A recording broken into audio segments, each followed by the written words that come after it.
मुल्क जे टिनि सूबनि जे संगम ऐं सिंधूअ जे कच्छ ते क़ाइमु उत्तर सिंध जो ज़िलो कश्मीर डिघे अरसे खां बदअमनीअ जी बाहि में सड़ंदो ऐं मुकमिल तरह सां लाक़ानूनियत जो राज रहियो आहे। हिते अवाम जी जान ऐं माल जे तहफ़ुज़ जो ज़िम्मेदार इदारो नाअहली ऐं सियासी मदाख़लत जी बीमारीअ जे वर चढ़ियल हुजण करे पंहिंजी अहमियत ऐं अफ़ादियत विञाए वेठो आहे। हिन ज़िले जो लॻभॻि 30% एराज़ी कच्चे जी हुजण करे बि तमामु घणा हाञा थियनि था। हिन ज़िले जे कच्चे तोड़ी पक्के ते कबीलाई झेड़ा बि ॾोहारी माण्हुनि ठाहिण जी फैक्ट्री वारो किरदारु अदा कनि था। इन कबीलाई झेड़नि खे कबीलाई सरदारनि जी पुठभराई हासिल हुजे थी जो राज उन्हनि जो ग़ुलाम इलाइक़ा नोगो एरिया बणियल हुजण करे तरक़ियाती स्कीमूं कागज़नि में कंप्लीट ॼाणाए अरबें रुपया हड़पिया वञनि था। हिन ज़िले जे कशमोर, बडाणी, दुरानी महर ऐं बख्शापुर वारे थाणनि जी हदनि में ईंदड़ कच्चे जो यानी दरिया जे पेट जे ॿेट में रहंदड़ माण्हू सभु त हरगिज़ न, पर चंद ॾोहारी टोलनि जे करे हिन ज़िले जूं शाहराऊं तोड़ी शहर बदअमनीअ खे भोॻीनि था। जेतोणीकि मुल्क जो वॾो बिजली घर तोड़ी मुल्क जी वॾे में वॾी राइस मंडी हिन ज़िले में हुजण बावजूदि हिन ज़िले तरक़ी बजाए तबाहीअ ॾांहुं ॼण सफ़र करे थो। कंदकोट शहर में क़ाइमु अनाज मंडीअ में हूअं त रोज़ानो अरबें रुपयनि जो कारोबार थिए थो, पर बदअमनीअ जे ख़ौफ़ में वरतल वापारियुनि जो साह ॼण मुठि में रुझे थो। हिन ज़िले में सियासी बीमारीअ जे करे पुलिस खाते में मुक़ररु थींदड़ नाअहल ऐं बददियानत आफ़ीसरनि पुलिस खाते जो चहिरो ऐं मक़सद ई मिटाए छॾियो आहे। छो जो खाते में अहलकारनि जी पीटी तोड़ी परेड फिटनेस वारे फ़िक्र खां आजा आहिनि। ॾोहारियुनि सां मुहाड़ा अटकाइण बजाए उन्हनि खे सियासी आकाउन जो प्रोटोकॉल याने गुघू वारी गाॾी उन्हनि जे अॻियां पोयां घुमाइण लाइ ख़ुशामद करण जो आदी बणायो वियो आहे। दर हक़ीक़त जेकॾहिं जाचबो त सिंध जे हर ज़िले में मजमूई पुलिस नफ़री जो वॾो तादाद भुतार के बंगलनि या उन्हनि जे रोज़ानी चुरपुर में साणनि साण हुजे थो ऐं उन्हनि अहलकारनि जूं आदतूं चापलूसीअ खां चालू ऐं चापलूसीअ ते ई ख़तमु थियनि थियूं।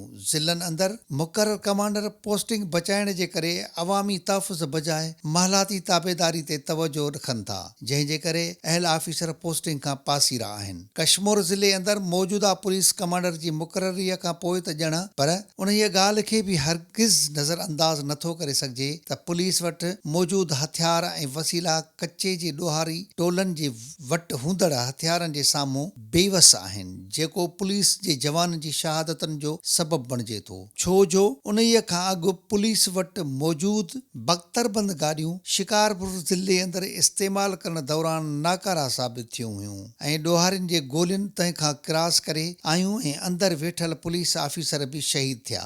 उन्हनि शहादतनि जे बावजूदि सरकार उन्हनि खे मौजूदा हद खां वधीक रेंज वारा हथियार ॾियण लाइ का कानून साज़ी करे ऐं उन्हनि खे जदीद हथियार ॾियण जो बंदोबस्तु करे या कच्चे जे लाइ का स्पेशल फोर्स जोड़े उन्हनि खे आर्मी जे अंडर ॾेई करे खणी वॾे हथियारनि सां ऑपरेशन लाइ लाथो वञे। बहरहाल ताज़ो कंदकोट जे कच्चे में पुलिस आफ़ीसरनि जी शहादत ऐं DSP जे ज़ख़्मी थियण खां पोइ उते मुक़ररु SSP दावा कई त केतिरा ई ॾोहारी बि मारिजी विया आहिनि। उभारे SSP जी दावा तॾहिं धूड़ साबित थी जॾहिं ॾोहारी टोलनि वुडियो बयानु रखी तरदीद कई त उन्हनि जे मुतलिक़ कंदकोट वासियुनि जी कुझु राय ॿुधूं। अचो कंदकोट जा रहवासी इन पुलिस ऑपरेशन में थियल नुक़सान खे ऐं उन पुलिस जी ऑपरेशन खे कहिड़ी नज़र सां ॾिसनि था ऐं उन्हनि जी राय छा आहे। कच्चे जी जेका सूरत हाल आहे इहा ईअं न आहे त को हिन समय साहिब जे दौर में अची ख़राबु थी आहे, बल्कि समो साहिब त हिन इम्तिहान में अची वियो आहे त हिन मौजूदा सूरत हाल खे कीअं कंट्रोल करे सघिजे। छो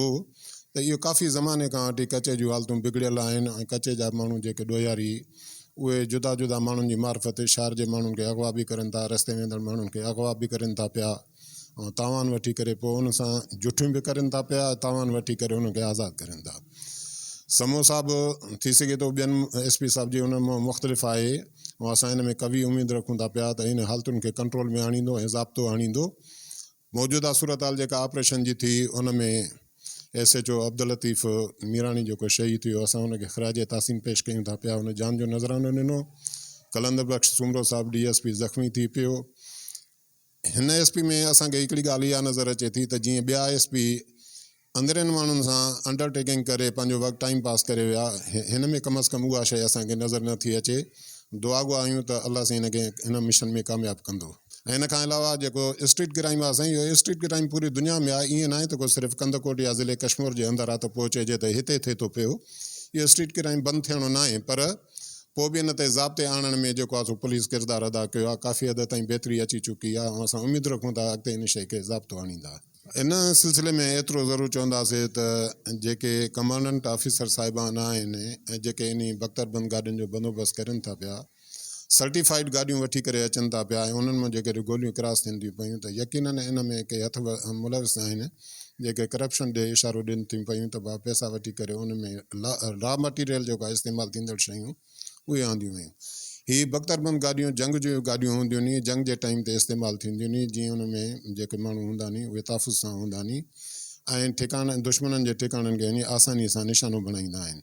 पर अफ़सोस जी ॻाल्हि आहे त हे ॿियों दफ़ो असांखे हिन पंहिंजे इलाइक़े में इहा शइ नज़र आई आहे। हिकु S H O Ali Hasan Bakhrani साहिबु शहीद थी वियो, उहो बि गोलो जेको आहे हिन बख़्तरबंद गाॾी में क्रॉस थी वियो। वरी हाणे ताज़ो मिसाल ई अब्दुल लतीफ़ शहीद जो थियो मीराणी साहिब जो, गोली जेका आहे गाॾी में क्रॉस थी वई। बाक़ी रही ॻाल्हि इहा त इन्हनि शइ खे ज़ाब्तो कीअं आणिजे, इन ज़ाब्ते आणण जे लाइ पुराणे दौर में असां जेको नंढे हूंदे खां ॿुधंदा आया हुआसीं त वक़्त जा ऑफिसर साहिबान इलाइक़े जे सरदार साहिबान खां मदद घुरंदा हुआ त असांखे हिन ॻाल्हि में असांजी मदद कयो त जीअं इन धाराज़नी ते या ॾोहनि ते ज़ाब्तो आणिजे। ऐं वक़्त जा सरदार साहिबान बि उहो पुलिस सां सहकार कंदा हुआ। उनजो मिसाल हिकिड़ो मां तव्हांखे एतिरो ज़रूरु ॾींदुसि त कंहिं ज़माने में करीम ॾिनो माछी जेको दाड़ेलो हूंदो हुओ, उनजे लाइ पुलिस हरबा इस्तेमालु कया, अलबत्ता पुलिस उनखे हथु करण में नाकाम हुई। पोइ पीर पागारे साहिब खे जेको अर्ज़ु रखियऊं त तव्हां असांजी मदद कयो, हुर हुन सां तालुक़ु रखे थो पियो। पोइ पीर पागारे साहिबु पंहिंजे ख़ासि हुरनि खे घुराए करे चयो त मूंखे करीम ॾिनो माछी जीरो या मोल जी सूरत में हथु करे ॾियो। पोइ जॾहिं हुन पंहिंजे ख़लीफ़नि ख़ासि उन्हनि खे अर्ज़ु रखियो त साईं हीअ त पंहिंजी हुर जमाए सां तालुक़ु रखे थो पियो, पर पीर पागारे साहिबु हिकिड़ा वॾा लफ़्ज़ चया त करीम ॾिनो माछी जेको आहे हिन वक़्तु लिंगो लताड़े वियो आहे, हद टपी वियो आहे, तंहिंजे करे उनखे जीरो या मारे करे जेको आहे असां आणियो। त वक़्त जा सरदार ऐं इलाइक़े जा जेके मोतबरान आहिनि उहे एतिरी हैसियत रखनि था पिया ऐं पुलिस सां या स्टेट सां या फोर्स सां मदद कंदा त इन ॾोहनि ते बाक़ाइदगी सां ज़ाब्तो अची सघे थो पियो। ऐं इहो हिकिड़ो इख़लाक़ी कमु आहे, करणु खपे बि सयूं।